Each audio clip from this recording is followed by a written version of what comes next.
Hi kids, welcome back to our remote classroom.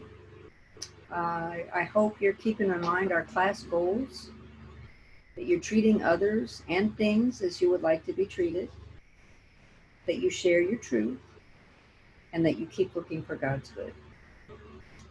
Today we're going to talk about inner guidance, and the affirmation is, I feel for inner guidance before I act. Say that with me.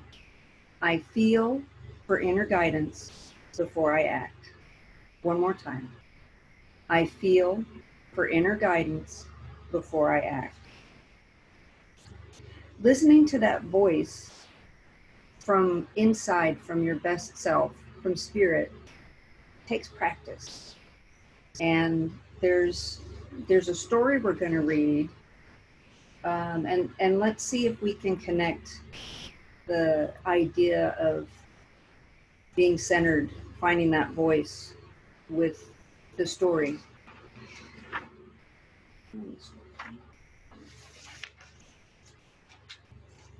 Called The Golden Rabbit and the Wise Lion.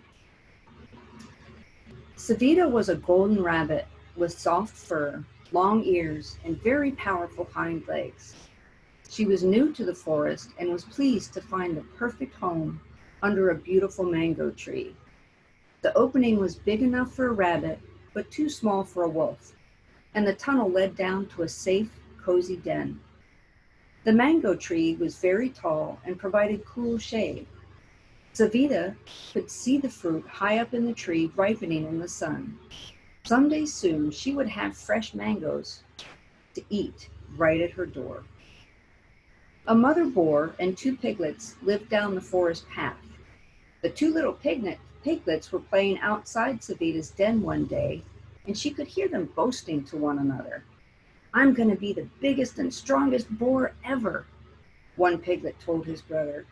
Nothing will be able to hurt me, not a wolf or a bear or anything.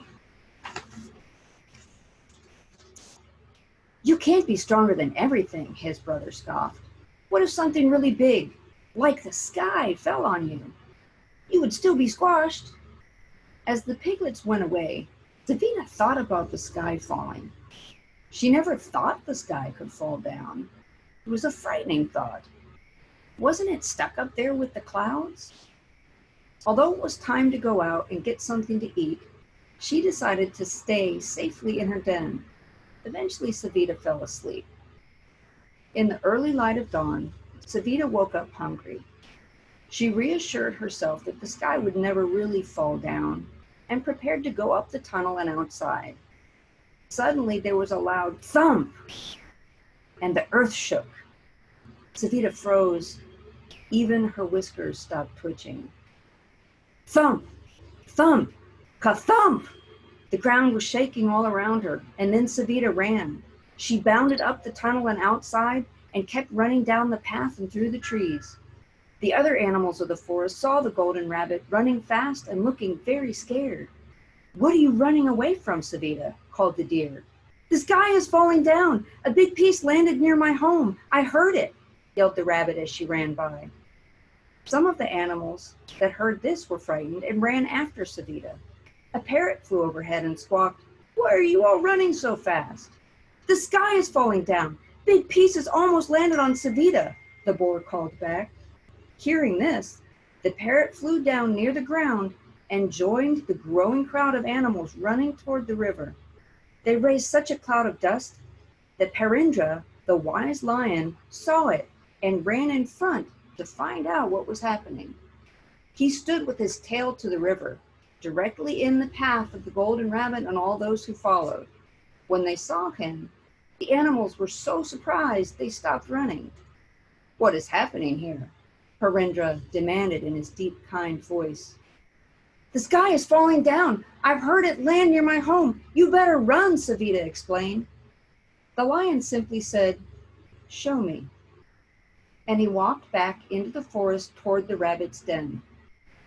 Savita knew she must go with him, although she trembled with fear. When they reached the den, Parindra gently asked, What do you see? Savita was confused.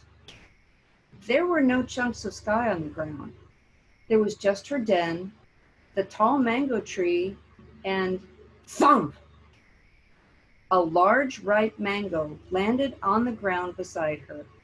Savita jumped in alarm and then noticed there were many of the big yellow and red fruits lying in the grass around her den. Suddenly, the golden rabbit realized her mistake. The sky wasn't falling. The mangoes were. She had not even stopped to look. Her whiskers twitched with relief and understanding as she told herself, I'll remember to stop and think before I act next time. So if we're talking about inner guidance, and it takes practice, it takes being calm and centered, it's important to stop and think so you have the best information possible to make decisions. What do you think would have happened if Harindra hadn't stopped the animals? He helped them to get calm and centered. It's important to have that information.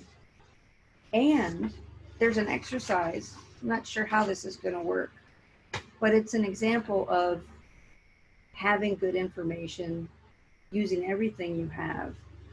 And it's one of the exercises in our lesson. Very simple. You can join me.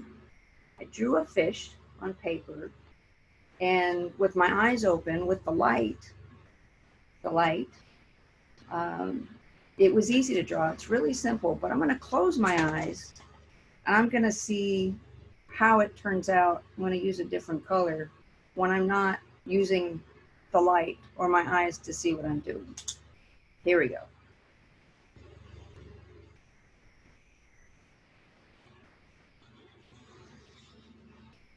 Gotta get an line on there. It's not quite the best. I don't even know if that looks like a fish.